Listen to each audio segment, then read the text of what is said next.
അമ്മയുടെ ഗർഭപാത്രത്തിൽ വളർച്ചയിലെത്തിക്കൊണ്ടിരിക്കുന്ന കുട്ടി 7-ാം മാസം ആകുന്നതോടുകൂടി പൂർണ്ണ വളർച്ചയെത്തുമെന്നാണ് കണക്ക്. അതുകൊണ്ട് തന്നെയാണ് പണ്ടുള്ളവർ ആ 7-ാം മാസത്തിന് ശേഷം ക്ഷേത്ര ദർശനം സ്ത്രീകൾ നടത്താൻ പാടില്ല എന്ന് പറഞ്ഞിരിക്കുന്നത്.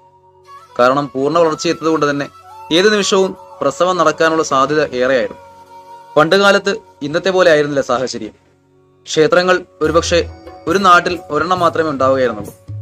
അപ്പോൾ വീട്ടിൽ നിന്നും ഒരുപാട് ദൂരം നടന്ന് സഞ്ചരിച്ച് വേണമായിരുന്നിരിക്കണം ആ ക്ഷേത്രത്തിൽ എത്തിച്ചേരുവാൻ. അതുപോലെ തന്നെ കുന്നിൻ മുകളിലൊക്കെയുള്ള ക്ഷേത്രമാണ് എങ്കിലും കയറ്റം കയറുന്നതും ബാക്കിയുള്ള കാര്യങ്ങളുമൊക്കെ സ്ത്രീക്ക് ബുദ്ധിമുട്ടുണ്ടായിരുന്നതിനാലാവണം അങ്ങനെ ക്ഷേത്ര ദർശനം പാടില്ല എന്ന് പണ്ടുള്ള ആചാര്യന്മാർ നിർദ്ദേശിച്ചിരുന്നു.